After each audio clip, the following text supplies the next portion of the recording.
Légende Beat, c'est un artiste, aussi un ingénieur de son. Je chante, je fais aussi la production, le beatmaking, mix, master. Donc j'ai un studio. En général, c'est ça. J'ai commencé en 2013. Nous sommes en 2020, ça fait 7 ans. Okay. Ça fait 7 ans que je pratique ce métier de beatmaker, d'ingénieur de son. Ça fait 7 ans. Je suis né en 1994. Ça doit faire 26 ans. La passion était là, mais bon, c'était plus le côté chanté. C'était plus le côté chanté. C'est quand je suis venu sur le campus et que j'ai voulu vraiment me lancer dans la carrière musicale. Il y avait beaucoup de studios, mais personne ne voulait m'aider. J'ai essayé de m'approcher de beaucoup de confrères aujourd'hui qui à l'époque étaient quand même à la page. Ils n'ont pas voulu m'aider, donc j'ai décidé de devenir aussi ingénieur beatmaker. C'est comme ça que je me suis lancé. Ouais, je voulais faire mes propres sons pour leur montrer que je pouvais quand même moi-même chanter en même temps, réaliser mes morceaux. C'est comme ça que je me suis lancé. Oui, je suivais des cours en ligne sur YouTube. Je suivais tous les jours, je faisais des abonnements sur des pages et je m'entraînais. Quand je finissais dessus, je m'entraînais sur moi-même. C'est comme ça que j'ai commencé. Bon, pour l'instant, je ne peux que parler de Master Kid, Oto Oto. Avant ça, il y avait eu Dagbeji de Don Amos, mais bon. Oto Oto a eu une portée un peu plus grande que Dagbeji, donc je dirais que c'est Oto Oto de Master Kid. Les légendes, je dirais, je travaille souvent avec les gens de ma génération. Il faut dire jusqu'ici, je travaille plus avec les gens de ma génération. C'est vrai que j'ai fait des choses. J'ai travaillé avec Apouké, avec Kemi, Willy Mion. Il y a aussi d'autres dont je ne me rappelle plus trop. Mais j'ai travaillé avec certains parmi eux. Mais plus souvent, c'est les gens de ma génération que c'est avec eux que je travaille plus, quoi. Ancien qui me fascine, il y a juste Machal Tiano. C'est un aîné et je l'écoutais depuis bien avant de rentrer dans le domaine. Je l'écoutais, j'apprécie ses œuvres. Je lui ai toujours dit ça et je ne dirais pas que je veux le ressembler, mais j'aimerais quand même le dépasser. Non. Il y a beaucoup de beatmakers qui ont du talent, qui font de bons trucs que j'apprécie aussi. Jusqu'il y a toujours une personne qu'on apprécie plus. Donc j'ai parlé de Machal Tiano parce que c'est quelqu'un que j'apprécie plus par rapport aux autres. Et c'est un peu ça la différence. Moi j'ai commencé même avec du Cheng System. Au départ, quand j'ai commencé le beatmaking, je ne faisais que des beats Cheng System. Je faisais Cheng, je faisais aussi un peu de Gotha, des trucs traditionnels. C'est après quand l'afrobeat a pris le dessus que j'ai commencé par apprendre aussi un peu, c'est gentil, non. Je fais un peu de tout. Je n'ai pas de registre, je fais avec ce qui vient. Au départ, je ne dormais pas du tout, mais dernièrement, je dors un peu. Parce que j'ai eu à tellement travailler, il me reste beaucoup à faire. Mais j'ai eu à tellement travailler, à passer des nuits blanches que bon, je me suis dit, je vais me reposer un peu, dormir un peu, pour peut-être après reprendre encore. La nuit, surtout à partir de 5 heures jusqu'à 7 heures. Le matin tôt, quand tu te réveilles, tu n'as encore parlé à personne, là la tête, l'inspiration est là. Donc je dirais la nuit, bon le matin tôt quand même, avant que le soleil ne se lève, ça marche plus.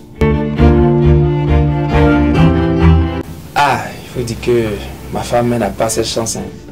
Elle se lève souvent sans moi à ses côtés parce que je suis tout le temps, presque tout le temps, je suis ici au studio. Je me réveille souvent au studio. Parce que quitter la maison pour venir au studio, parfois j'ai pas envie de me lever, j'ai pas envie de la laisser. Donc je préfère me lever au studio pour attaquer très tôt ce que j'ai à faire. Le beatmaking. Cette question-là, ça va de soi. Hein. Mais moi, je vis du beatmaking. Je ne fais que ça. J'ai une licence en géographie, mais je n'exerce pas. Je n'ai rien fait avec. Donc, je ne fais que le beatmaking. Je vends des beats, je fais des sons, des mix masters. Et c'est comme ça que je vis. Je nourris ma famille et tout. Donc, je peux dire qu'on peut vivre de ça, puisque je vis de ça.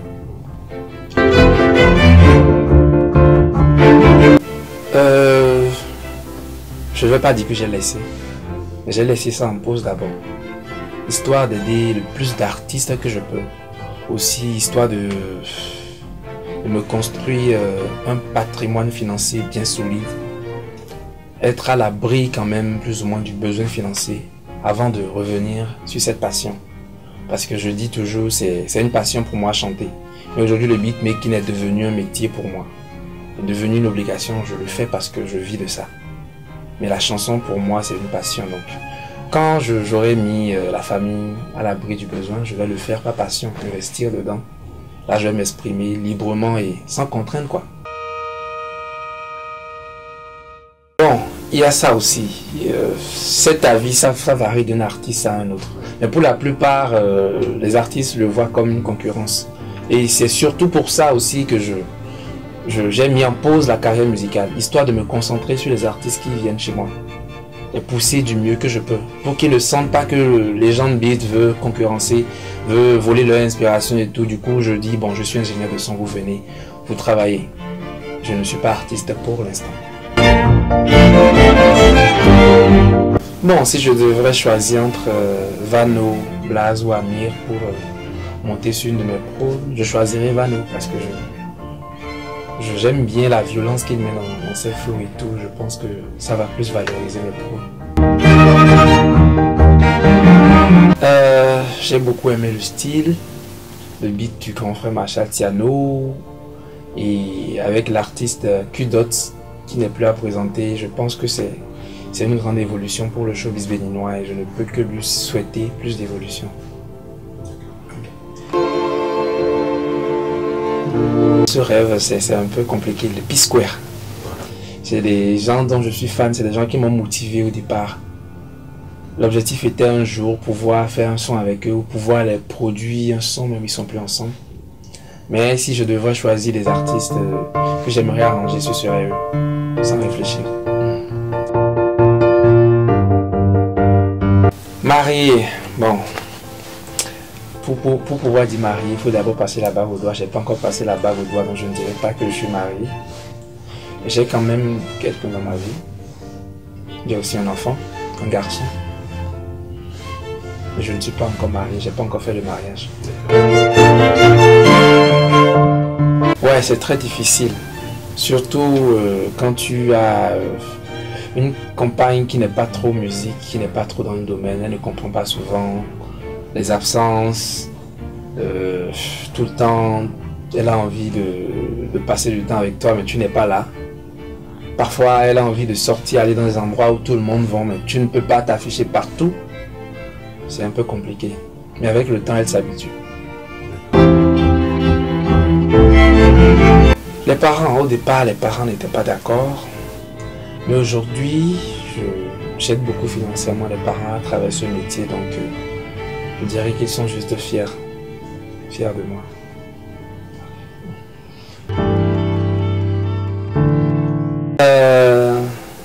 Je dirais à mes clients d'aller là où ils se sentent bien. Parce que je vais dire que chaque beatmaker a un univers pour ses productions. Et quand l'artiste même a un son à faire, il doit savoir quel beatmaker pourrait mieux réussir ce son. Moi, je ne dis pas forcément que les artistes doivent tous venir chez moi.